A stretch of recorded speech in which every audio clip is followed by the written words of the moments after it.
mga kabady! Welcome back ulit sa aking YouTube channel at panibagong araw, panibagong reaksyon na naman tayo dito sa naging live ni Kuya Val kanina at kahit kayo din siguro napanood nyo na din yung live niya na may nakakasuhan na naman na panibago, kaya alamin natin mga kabady kung sino-sino at bigyan natin ng reaksyon yan. Kaya tara, let's go!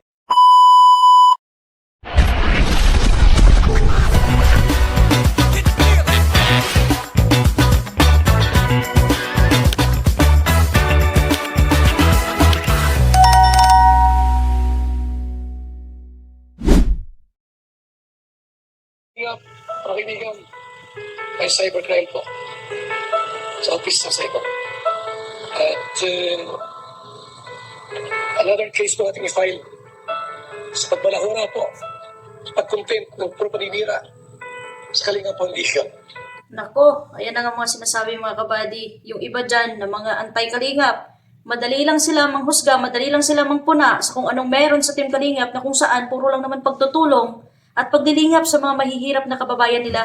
So, sino kaya to mga kabady? Yung bago na namang nakasuhan at na ano na naman dahil sa pangbabalahura. Kaya tuloy natin to mga kabady. Mga kaibigan. At yung mga pasaway po na walang ginagawa sa buhay, puro pambubuli, paninira at panalait po mga kaibigan. Itong patong kaso, pati tayo sa kanila. Aray ko! Narinig niyo mga kabady, sino kaya ito? Yung walang magawa sa buhay na mapanglait, mapangbuli at mapanira sa foundation ng Kalingap. At ngayon, may patong-patong na ng mga kaso. Deserve nila yan. Kasi pwede naman sila mag-react in a good way, in a nice way. Pero yung alam mo yung gano'n na marami akong napapanood at nakikita ng mga reaktor na hindi naman sila kinokontent ng Kalingap, pero ang content nila, puro Kalingap, hindi lang pagmumura ang ginagawa, kundi nilalait pa kung sino-sino yung nasa Kalingap. So, another case. Talaga naman mga kaibigan, no? Gumawa kayo ng matino, mabuti, maayos sa kapwa natin, tumulong kami. Walang ibang ginawa ang Kalingap kundi tumulong. Tapos itong mga ito, puro pagbabalahura po sa atin. Puro paninira. At ngayon mga kaibigan, panahon na para sulat po natin sila. Yes, Kuya Val, at deserve nyo magkaroon ng peace dyan sa pinagagawa nila kasi hindi lang personal ninyo at hindi lang kayo yung inaatake dito kundi yung buong foundation na ninyo kung anong meron sa inyo dyan. At sana kung hindi man sila natuwa dyan sa kung ano man siya sa inyo, wag na lang nilang panoorin, hindi yung punain pa nila, siraan pa, mumurahin pa kayo, ibang usapan na yan. At yun yung sinasabi mga kabady na kahit gaano kahaba yung pasensya mo at pag-unawa mo sa mga ganitong klaseng tao, hindi pwede na hanggang sa pag-intindi ka na lang. Hindi pwede na hayaan na lang sila. Kailangan bigyan din sila ng leksyon at kailangan tuldukan din yung mga ganitong gawain ng mga tao na to. Yan po, sila Kalingap Prod. Yan, para sa filing po ng case. Pangatlong kaso ito. Halaka, pangatlong kaso na ito. At pati si Kalingap Prab, nag-file na din ng kaso. So ano yung magiging kahinatnan ninyo? Sa pinagagawa ninyo, isa lang katawan ninyo pero ilang katao ang nagkakaso sa inyo. Hindi lang din isa katao. 3 katao ang nagkakaso sa inyo ngayon na kung saan patong-patong yung kasong haharapin ninyo. Makakahinga pa ba kayo niyan? Dahil sa mga pinagagawa nyo sa Kalingap? So yan po mga kaibigan. At sa kaso ito at balahura ay. Balahura po, kinakasuhan po natin yan. Walang puklat, walang tigil. Araw-araw ang mga balahura sa ating Kalingap. Yan na.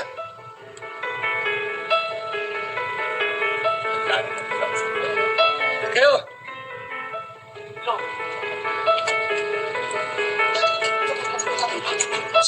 Ayan ang mga kabady, si Kalingap Prab.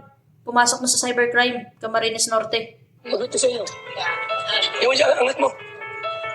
Ayan na siya mga kabady, oh. Si Kalingap Prab, oh. Live to ni Kuya Val or content to ni Kuya Val.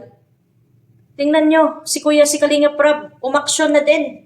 Dahil sa pinagagawa ninyo na pangsabotahe sa kung ano merong pinagagawa yung Kalingap na kung saan nakakatulong sila sa mga mamamayan. Samantala sa inyo, kinokontent nyo yung tao, pinagkikitaan nyo pa, sinisiraan nyo pa lalo. Ang lupit ng mga tao na to. Basta kayo witness. Hindi ka pala ako magiging manambal. Kasama rin ito. Ayun. Ano masabi mo, sir? Tapos nito Parang makulong na.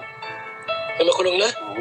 Wala na tayo, hindi tayo nabisita sa mga kulungan. Makabisita man lang tayo. Hindi pa nakaranas bumisita sa kulungan. Pero sa pagkakataon itong pagkaso nila ngayon, makakabisita na sila sa kulungan.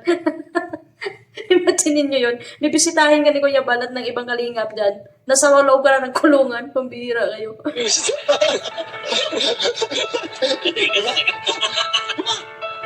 Hindi naman babisita ka. Ano na nila? Bulaklak, siyempre. Ano pa? Uy, Ano tayo bulaklak? saan naman nadala nun? Sa ibatan. Patay ba yun? Sanay kasi tayo nagdadala ng mga bulaklak. Maliligaw ka ba? Akala ko pa naman kung ano maaano natin. Hindi na ba din dadalawin mo? Hindi dadalawin. At sila lang Lahat naman. sila, lahat sila. Ang bayad. Yan dapat. Kung bibisita kayo sa kulungan, lahatin nyo sila. Huwag kayong mamili. Di ba ganyan yung kalingap? Hindi namimili ng tutulungan. Kaya yung mapapakulong ninyo, huwag nyo din piliin kung sino yung bibisitahin nyo. Lahatin nyo na din sila. Okay. Wala nga naman sasabihin. Hindi mo kami dinalaw. Dadalawin natin lahat. Nadalawin natin. Para ano, kumusta sila mo? Kumusta man tayo? Nakalita. Anong salita dyan? Nakikita. Nakikita. Hindi nga pag tayo, madala siyempre tayo ng mga pasalun. Kaya kasi loob. Ibay ka talaga. Ikyari di mo din na loob. Siyempre, ano, babalag natin. Mati kaya. Matik yun. Ayan, tara mo na mga kaibigan, ha? At syempre po, di po pwede po natin iwan ang bahala ang mga mamalahura po ng mga ibang content creator sa atin. Wala. Nakita nyo mga kabady? Nasa Camarines Norte, Provincial Cybercrime Response Team. Tingnan nyo, hindi nagbibiro si Kuya Val sa kung ano yung binibitawan niya. Porkit nakikilala nyo si Kuya Val na mapagbiro, ganyan-ganyanin nyo na lang balahurain yung tao dito sa social media, on public pa. Kaya kung ano man yung naging hakbang at maging parusa ninyo, deserve nyo yan. Kung ibang ginawa po, kundi ang tumulong lang, bakit ganun sila? Kung mayroon silang problema po, sa kami ng kaso, kaya reklamo kami sa barangay. O kausapin kami, hindi yung paninira po sa amin sa social media. Abay, hindi maganda yan. Hindi maganda yan. Walang ganyan. May problema kayo, abay, magreklamo po. Magreklamo, ha? Hindi pwede pong puro paninira po at pangwasak sa inyong mga channel. Sinisaraan nyo kami. So, yan, mga kaibigan. Another kaso ang isasampa po natin. Another kaso. Sige na po natin pong upload. YouTube. At huwag kalimutan, mayroon po ng GSM Kalinga Pepe. Ang kaping may Kaso, puso. Yan po mga kaibigan, ha? Another case. akala ko sasabihin, Kuya Val, huwag pa natin kalimutan uminom ng kape ha, BSM Coffee. Ang kapeng, may kaso para sa taong barumbado. Pati pambihira, pati negosyo nilang kape, binabalahura at sinisiraan pa sa social media. Iba ka talaga, Kuya Val. Tingin silang pa. Para ano po, matagdad ang kaso. At yung hanap niya, di ba? Kasuhan niyo kami, kasuhan niyo ako. Di, kasuhan natin. Ang hanap niyo mga kaibigan. Yan. Hamon kasi kayo ng hamon na sige, kasuhan nyo kami, kasuhan nyo ako. Ito na ngayon ito na ngayon yung hamon nyo.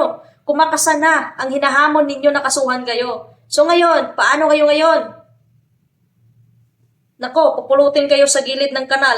Ang shoutout sa ating lahat, Luzon, Visayas, at Mindanao. Yan, kung tingnan lang po video. Mga kaibigan. Ito hindi sumipot. Nako, grabe na. Tayo po nasa cybercrime division ng Camarines Norte at nagsampa ulit ng panibagong kaso sa mga balahura, sa mga taong walang ginawa kundi siraan ng kalingap, wala mga naitulong sa programa po namin. Kinukontent pa kami, sisiraan pa at kumikita sila sa kanilang channel po at yung mga O diba? Yan yung sinasabi ko sa inyo kanina mga kabady eh. Wala na nga silang naitulong. Kinokontent nila yung kalinga, pinagkikitaan nila na kung saan yung pinagkikitaan nila hindi sa magandang pamamaraan, kundi sa kasiraan at kababuyan na pinagagawa nila sa kinokontent nila. Talagang hindi na to kailangan palampasin, Kuya Val, kahit humingi pa to sila ng pasensya. Ituloy mo na yan. Yan lang yung tanging sigaw ng mga solid supporter ng Kalingap. Ituloy mo yan. Hindi na kailangan yan palagpasin at hindi na kailangan patawarin yung mga ganyang klaseng gawain. Kailangan na yan ipasok sa mga selda yung mga tao na yan. revenue, views sila kasi kalingap ang kinokontent. Ngayon, kaya wala kayo, kasuhan po namin kayo. Ano po? Ha? So, kami po nasa cybercrime division ng Camarines Norte. Ating bagong service, Team Kalingap 2. Another, ano po? Ha? Yung mga masisipag mong balahura. Another kaso naman ang ating isasampa sa kanila. So, salamat po sa ating lahat sa mga nakatutuwa sa... Ang tanong mga kabady, sino kaya to? Itong misteryong mga tao na to na bagong kinasuhan ni Kuya Bal. Sino-sino kaya to sila? Yung mga matatapang at mayayabang na maghamon dito sa social media para kasuhan sila. Ngayon, wish granted kayo ni Kuya Bal. Kayo lang yung wish granted sa mga pinaghahamon ninyo na kung saan nagfa-file pa lang ng case na kapag nasa bilangguan na kayo, dipisitahin pa kayo. O saan pa kayo? So ngayon mga kabady, hindi naman natin mapagkaila kung sino-sino yung mga tao na yon. Ngayon, nag-file na si Kuya Bal ng kaso na naman sa cybercrime kasama na si Kalinga Prab. So, pumunta naman tayo dito sa naging upload ni Kuya July. No? At permission Kuya July sa pag-react dito sa content mo na konektado sa pag-file ng kaso ni Kuya Bal sa mga tao ng babalahura. Dahil si Kuya Bal sa Matubang po ay may binanggit kahapon na si Hasa daw po ay sinampahan na ng kaso. Ayan mga kabady, malinaw ang pagkasabi ni Kuya July. Ulitin natin. At sa araw na ito, panibagong vlog po tayo. Pag-usapan po natin yung patungkol po sa nakaraang content natin about kay Hasa dahil si Kuya Bal sa Matubang po ay may binanggit kahapon na si Hasa daw po ay sinampahan na ng kaso. Ayun! Si Hasa na matulis ang dila pero mapurol ang utak, kinasuhan na. Dahil sa, continue natin mga kabady. Ano ka na po ito? At nabanggit din po ni Kuya Bal na sila po ay tatlo na nagpunta naman po sa Cybercrime Division. Sino-sino nga kaya yung mga kabayan po natin? Pag-usapan po natin yan maya-maya ng konti. Pero bago po yun, siyempre paalala muna si Kuya na payagang mag-content sa Team Kalingap. So maraming salamat po sa inyong lahat. Ngayon tuloy na po tayo. Pag-usapan na po natin yung patungkol po kay Hasa. Na kung saan nga po, na-discuss po natin yan, na may mga ginawa siyang hindi maganda doon sa bahay po ng Team Kalingap, yung bahay po ni Beyonce. Marami po siyang pinagpupuna, tapos ipinablick niya po, binanggit niya sa kanyang live stream. Na kung saan po, alam naman natin, yun po ay kasilaan sa Team Kalingap. At yung ginawa niya, wala siyang karapatan. Sabi nga po ni Kuya Bal Santos Matubang. So dahil po dyan, si Kuya Bal Santos Matubang po ay nag-warning ng mga nakaraan. Kaso wala po kahapon, binanggit niya po ulit dahil galing po sila sa Cybercrime Division. Sabi niya, si Hasa po ay sinampahan na po ng kaso. Ngayon para maniwala po kayo, pakinggan po natin siya. Kuya Bal, kasuhan niyo po si Hasa. Masyadong matabil ang bunganga. Kinasuhan ko na po. Aw. Picture mo. So ito na nga mga kabady, isa ng patunay na hindi lang warning yan, kundi katotohanan na si Hasa may harapin ng kaso at may na-file na sa kanyang kaso. Dahil yan, sa matulis niyang bunganga, na kaliwat kanan, content, live, na walang ibang kinakontent, kundi sinisira ang Kalingap, pati ang pabahay ng Kalingap na pupuna niya. At ang masaklap dyan mga kabady, sa pamumuna niya, continue natin to, ang sinasabi ni Kuya Bal. Sino po nagkuha pala kanina? Yung picture ko. Ano yun? Sino? Siyempre po, di po pwede po natin walang alam.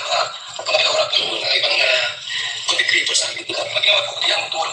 Kanina po kasama ko na si Hasa. Mga 2 months na ilang Twitter na yun. Bakit?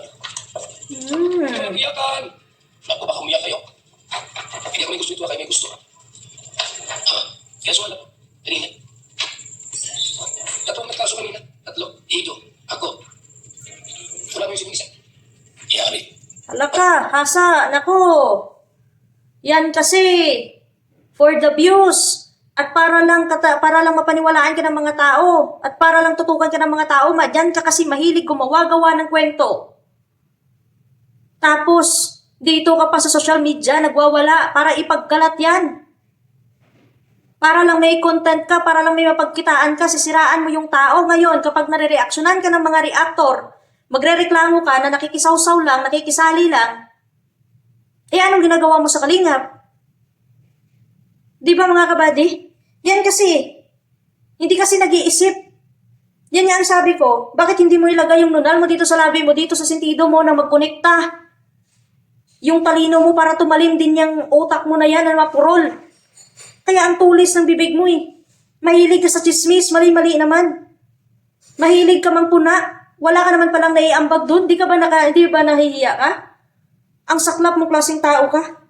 Tapos ako, titirahan mo, babanatan mo dyan sa live mo. Purakit may mga tao dyan sa likod ko nakasuporta. Ganon-ganon mo ako i-content dyan. Ngayon, dahil nakita ko to mga kabady, may nag-send sa akin na hinamon niya talaga si Kuya Bal eh. May thumbnail siya at caption siya na kahit ano pang ikaso mo sa akin, haharapin ko yan. O diba, mapagmataas pa, mayabang pa. Na wala namang napatunayan, di ba nakasuhan ka na dati ni Kuya Bal, hindi ka pa nadala? Gusto mo pa talaga na iparanas sa'yo na nasa loob ka ng kulungan nang tumanda ka, na matanda ka na din talaga? Yan kasi, pabida-bida ka. Nag-aak ng mayaman, nag-aak ng kung akala mo kung sino, naghahamon sa mga tao na akala niya mahamon-hamon niya. Ngayon, pinagbigyan ka na. Alam ko na mapupuna mo na naman tong content ko sa'yo. Kasi deserve mo naman na ganyanin ka din eh. Kasi sobra-sobra pang ginagawa mo sa Kalingap. Continue tayo mga kabady. Hindi ko maingay, baka marilit pa. Ang nasulat ko namin kanina. So ayun mga kabayan po natin, ang Kalingap, maliwanag ko, sabi ni Kuya Bal, si Hasa ay sinampahan ako ng kaso. At binanggit niya po, tatlo po yung nagpunta po doon. Ang isa ko doon ay si Kuya Bal Santos Matubang, si Kalingap Edo, at saka daw po meron pang isa. Sino nga ba yung isa? Eh syempre, dahil nanonood po kayo sa akin, sasabihin ko po yung pangatlo. At magpapakita po tayo ng konting proof. Doon po sa tatlo, nagpunta po sa Cybercrime Division, kahapon. Ito po yung pangatlo, si Kalingap Rab po yung mga kabayan po natin. So may idea na po ba kayo? Kung bakit nandun si Kalingap Rab? Sino kaya ang sinampahan din po ng kaso ni Kalingap Rab? Pwede niyo po i-comment po sa baba kung meron po yung naiisip. Pero ang maliwanag po, Wala namang ibang sasampahan din ng kaso kasi nga, ang pagpunta ni Kuya Val doon, pagsampa kay Hasa sa pinagagawa niya. Hindi din malabo na hindi din si Rab nag-file ng case about kay Hasa. Di ba mga kabady? Kasi yung pinuna niya doon, yung pabahay ng Kalingap, wala siyang ibang inano doon, kundi yung pabahay ng Kalingap na yung Kalingap yung gumastos doon sa loob ng bahay na yun, na kung saan nakatira si Beyonce, na pinagtatanggol nila at sinasanto nila ngayon. Na ngayon, sila din ngayon nagsisiraan na.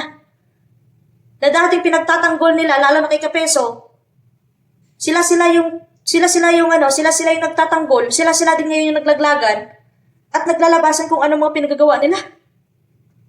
Ngayon, ang tanong, kanino yung huling alakhak dahil sa pinagagawa nila yan?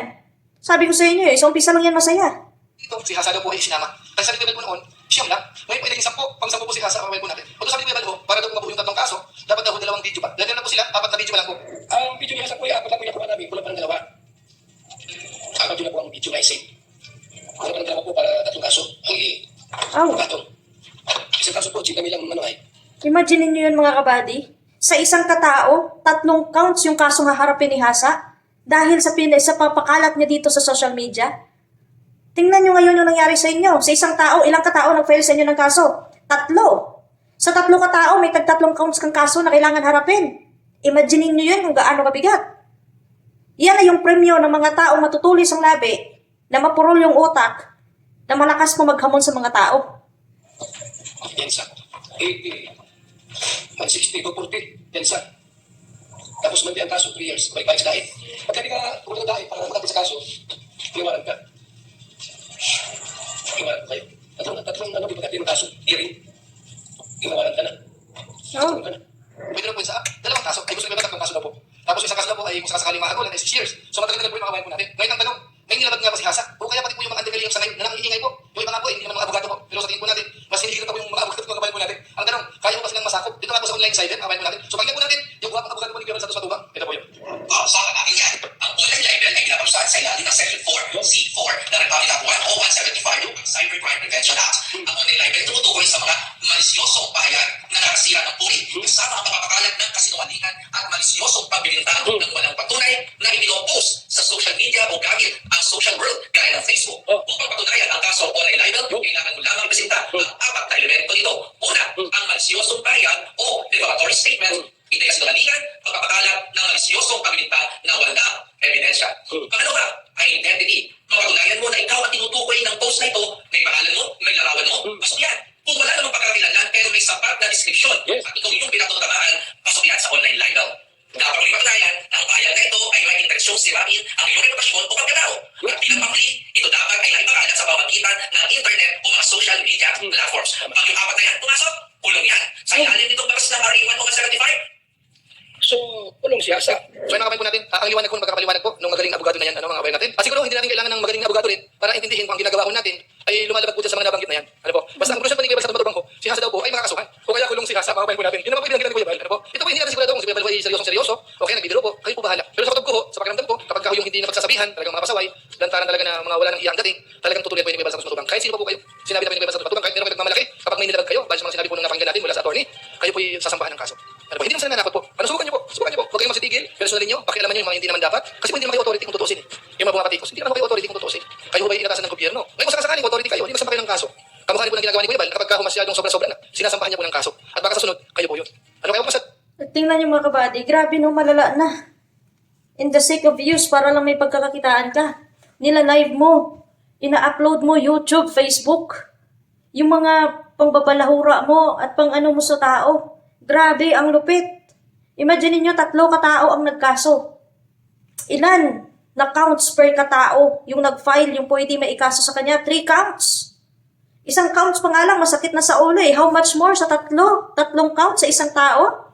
At ang masaklap dyan, 3 katao ang nagkaso sa'yo, Hasa.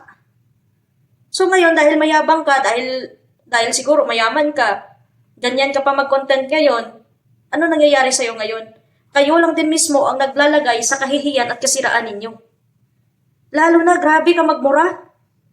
Grabe ka gumawa ng kwento para lang may mapag-usapan ka dyan sa social media mo na wala ka namang patunay at wala ka namang ebidensya para paratangan yung taong ganyan. Katulad sa akin, hindi na ako lalayong mga kabady kasi isa din ako sa ginagawa niya na ng issue niyan. Hindi lang binabawasan kundi dinadagdagan pa mga kabady. Na kung saan yung comments ko doon, wala namang pangalan ni Kuya Val, pero dinadagdagan niya ng pangalan ni Kuya Val. At paalala lang sa'yo, Hasa, ha? Yung Bisaya ng pagpupursige, hindi push. Magkaiba yun. Kaya siguro ganyan ka na lang kabratatat yung bunganga mo. Sabi niya, bratatatatatatat. Para gumawa ng issue, para lang may mapag-usapan, dumadagdag sa kung anong merong hawak siya. May hawak na nga siya. Sobra-sobra naman, dinadagdagan pa. Tapos, sino yung nasisira ngayon? Sino yung pinagtatawanan ngayon? Kayo.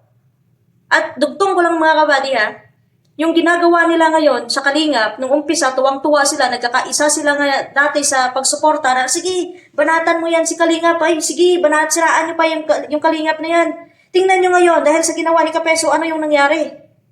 Sila, nagsusuportahan noon. Ngayon, sila na din yung naglaglagan ngayon. Isang malaking respect at gante ni Kuya Val Santos Matubang ang ginawa nila sa inyo. Si Rob, hindi nyo nakitaan sa video niya na nagsabi na magkakaso or hindi siya nagsasabi ng warning sa inyo. Pero tingnan nyo ang ginawa nyo. Gulat na lang kayo na sa cybercrime na pinakita na ni Kuya Val na kung saan magkasama sila nag-file ng kaso doon sa inyo. At imagine niyo mga kabady, 10 katao na. 10 katao na ang na-filean ng kaso. Hindi pa natin kilala yung iba kung sino-sino dyan. Basta ang nauna lang natin na nalaman, si Kapeso. Pangalawa, hindi mawawala yan ang Batalero family. Pangatlo, si Dr. Love. Pang-apat, si Red Zane. Ang kilala ko lang pang-5, si Hasa. Hindi ko pa alam yung the rest kung sino pa yung makakasuhan dyan. Imagine niyo kung gaano yan mga kabady kabigat. Yung Kalingap tinitira nyo ngayon. Yung foundation tinitira daw ni Hasa. Binabanatan niya, pinapahiya niya. Hindi magkakaso si Kuya Val dyan. Ang magkakaso dyan ang foundation mismo. Ang staff mismo ng foundation. Mas mabigat na kailangan harapin yan. Kasi yung foundation mismo, ang company or agency mismo ng foundation na yan, ng charity na yan, ang haharap sa inyo. Hindi lang si Kuya Val. Iba pa yung magiging kaso ninyo kay Kuya Val. Iba pa yung magiging kaso ninyo sa foundation. Paano yung malulusutan yun? Yan kasi, si Hasa kasi, ang dami simula nung kinontent niya ako at na-content ko siya. Ang dami nang nagme-message sa akin, ang dami nagsasabi kung ano yung background niyan. So, sa masasabi ko lang dito, kung bakit nakasuhan siya ngayon ni Kuya Val at ni Rap at ni Edo, isa na lang ang masasabi ko, deserve. Deserve niya talaga. Magkasama sila nila Kapeso doon. Pero wag kayo daw mag-alala. Bibisitahin naman kayo sa kulungan once na kayo ay makulong na. Hindi man ganun kadali na maserbihan agad sila ng warrant of arrest mga kabady. Kaya huwag nating madaliin at antayin natin yung proseso ng mga abogado ni Kuya Val kung ano ang maganda na magiging resulta niyan.